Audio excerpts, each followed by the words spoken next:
Hello everybody, One Empire here. Now today I have a little thing to show you. I built this guy. So I guess you could call it a review. Let's do that. Let's call it a review. I am getting into the solar world, or at least trying it out for this one project. This is a solar ammo can. This came from Harbor Freight. I've seen them as low as $4 with a coupon. So that's pretty much cheap. I didn't build this thing super cheap. I just wanted to build it right, and I happen to have this laying around. So what we have here is a 27 amp hour or 27,000 mAh for the people charging their electronical devices, and it's a we'll say 120 watts or so is able to be output based on the 10 amp charge controller using. The battery can do more, but we'll just say 120 watts right now. It can be adjusted and expanded. What do we have here? A cigarette lighter style solar input, two 3-watt LED wide angle bulbs that are pretty decent for, they're cheap. I think I got them on Amazon or eBay or something. Two USB outputs on the outside, easily accessible, waterproof cover, water resistant. One is 1 amp and one is 2.1 amps. One 12-volt cigarette lighter socket output. So you can run your inverter off of there or any other device, put a splitter on there and run multiple things. The output's pretty limited, again, 10 amps total, based on how I've got it wired up. But this is more of a proof of concept than a perfect build, okay? So go ahead and judge, but that's what it is. These holes, in case you're wondering, they're from a mistake of mounting this over here and wouldn't let me put the battery in. The battery is about this wide. All right, what do I use to charge this thing? Well, I have a 30-watt panel. There it is. And it charges it.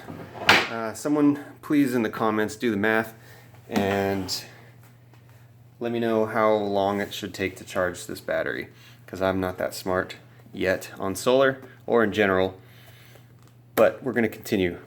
That's the basic specs for those who are interested in that. Now I'm going to get a little more into the details and the build. So if you're leaving, thanks for watching, like and subscribe. Otherwise, keep listening and watching. The gauge cluster that I got came from Amazon, where you get the USB, the 12 volt, and a voltmeter. I'll show you why I didn't use this in a second. I did turn it into a standalone voltmeter. I just put some wires and alligator clips so you can, check this out. This is a little voltmeter hack mini video within my video. So check that out. See how you can actually read it? Isn't that amazing?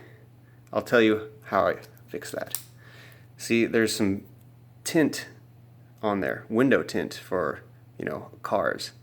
And I covered up, I cut a little square, obviously not that perfectly, because you can still see what it used to look like. And it's really hard to read that when the whole thing, even in daylight, nighttime it's not so bad, but in daylight it's almost impossible to tell what it's saying. And this makes it so much better.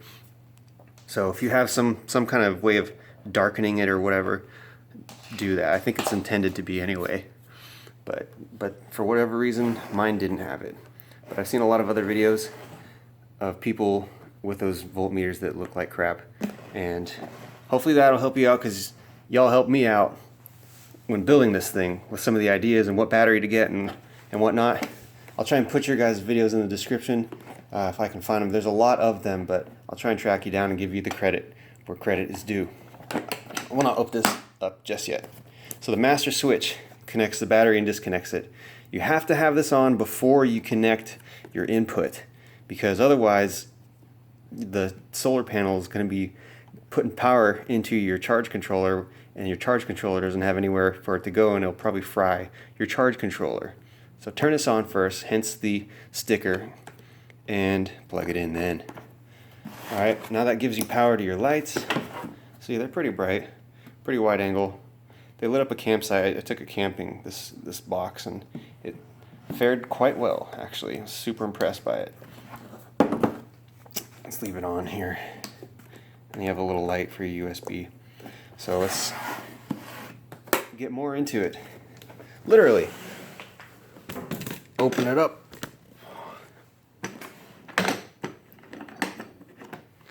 So, here's what we have. Yeah, I know. It looks like crap. I've never claimed to be a professional wiring guy or anything like that.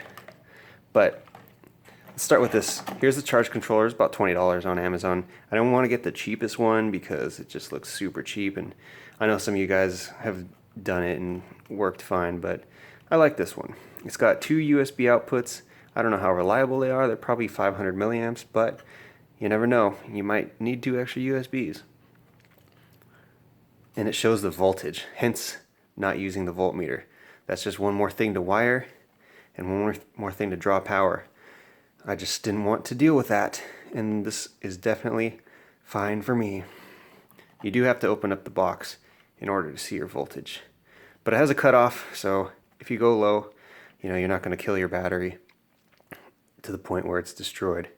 You just won't. I think you can actually set that in here somewhere. I've never messed with this thing. I guess that's ambient temperature.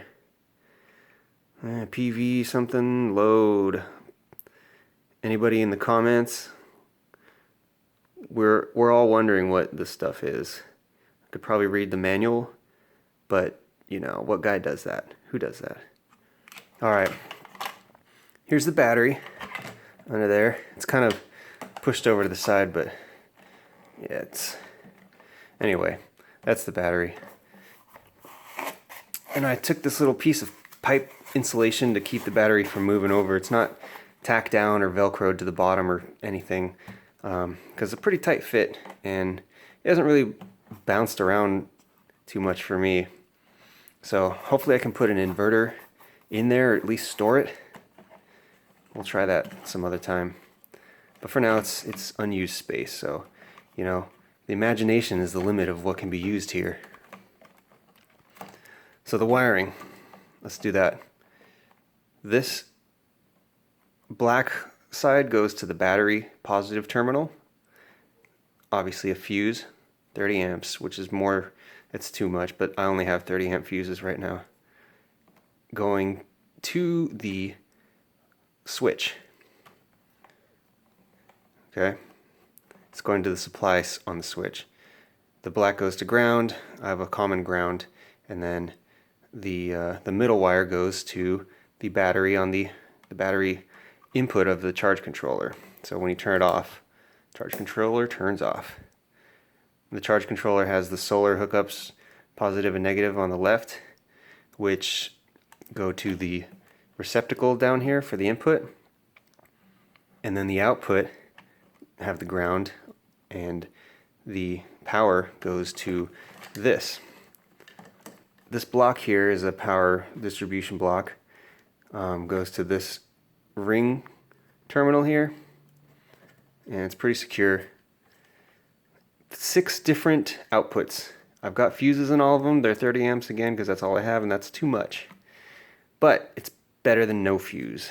So yeah. And these wires are good to 40 amps, so it'll hopefully prevent melting wires. And if I say something wrong, please let me know, because I hate to be incorrect and give bad information. But when you blow a fuse in this, the light corresponding to that terminal will light up, in case you didn't already know that you've blown a fuse, or just for a quick identification. I'm only using 2 terminals right now. One of them's going to the cigarette lighter.